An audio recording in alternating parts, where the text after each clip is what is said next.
નમસ્કાર, સમાચારો સાથે હું છું વિના। સૌપ્રથમ વાત કરતો વધુ એક વખત નીડર અવાજ સાથે જીએસટીવીના અસરકારક અહેવાલથી તંત્ર સફાળું જાગ્યું છે। પોરબંદરના કુતિયાણામાં વરસાદ બાદ ધોવાઈ ગયેલા રસ્તાના કારણે બસ સેવા બંધ હતી। તેઓ જીએસટીવીએ અહેવાલ રજૂ કર્યો હતો, જે બાદ તંત્રની ઊંઘ ઉડતા બિસ્માર રસ્તાઓની મરમ્મતનું કામ શરૂ કર્યું છે, તેમજ બસ સેવા પૂર્વવત શરૂ થઈ છે। પોરબંદરમાં ભારે વરસાદ બાદ રસ્તાઓ મગરની પીઠ જેવા બની ગયા હતા અને એસટી ડેપો મેનેજરે શહેરમાં એસટી બસોના પ્રવેશ પર પ્રતિબંધ ફરમાવી દીધો હતો, જેને લઈને મુસાફરો અને તેમાં પણ ખાસ કરીને વૃદ્ધો, મહિલાઓ અને વિદ્યાર્થીઓએ હાલાકી ભોગવવાનો વારો આવ્યો હતો।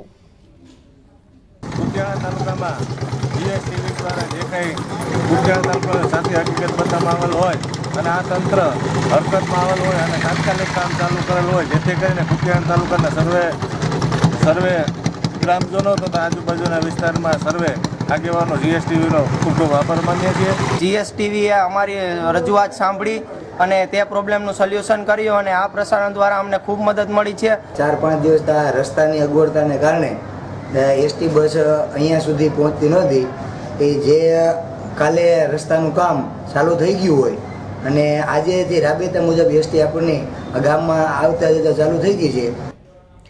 તો પ્રજાના પ્રશ્નોને વાંચા આપવામાં અગ્રેસર રહેતા જીએસટીવીએ કુતિયાણાના રસ્તાઓની સ્થિતિ પર હાલાકીનો અહેવાલ દર્શાવ્યો હતો। એસટી સેવા બંધ થતા હજારો વિદ્યાર્થીઓ મુસાફરો બાયપાસ જવાની ફરજ પડતી હતી, ત્યારે આ અહેવાલ પ્રસિદ્ધ થયા બાદ સવારથી જેસીબી અને ટ્રેક્ટરની મદદથી રસ્તાઓના મરમ્મતનું કામ શરૂ થયું હતું અને 10 વાગ્યાથી ફરી એસટી બસ સેવા શરૂ થઈ હતી। તો આ વિશે વધુ માહિતી આપી રહ્યા છે અમારા સંવાદદાતા વિપુલજી। વિપુલ, જણાવો કે જીએસટીવીના અહેવાલની ફરી એકવાર અસર દેખાઈ રહી છે, ક્યાં ક્યાં કામ શરૂ કરવામાં આવ્યું અને હાલ શું પરિસ્થિતિ છે?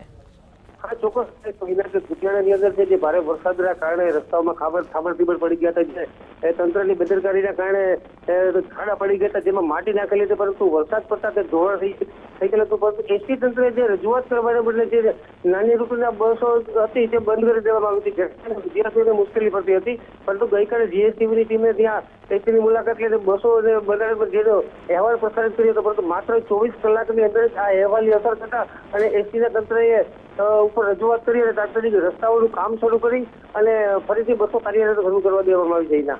જી, ક્યાં કયા રસ્તાનું કામકાજ હાલ હાથ ધરવામાં આવ્યું ને કેટલી બસો બંધ કરવામાં આવી હતી, જે ચાલુ કરવામાં આવી છે ફરી? આ ચોક્કસ જણાવી દો હિના, 15 થી 20 જેટલી બસો જે નાના રૂટની છે બંધ કરવામાં આવી છે, વિદ્યાર્થીઓને અપડાઉન કરવા માટે મુશ્કેલી પડતી હતી, જે બસો તાત્કાલિક ચાલુ કરવામાં આવી હતી। અને આમ તો સિટીની અંદર તેમજ ગ્રામ્ય વિસ્તારની અંદર જે નાની બસો જતી, નાના રૂટની બસો, તે તમામ બસો બંધ કરી દેવામાં આવી હતી, તે તમામ બસો ફરીથી કાર્યરત કરી દેવામાં આવી છે સવારે 10 વાગ્યાથી। જી વિપુલ, આભાર।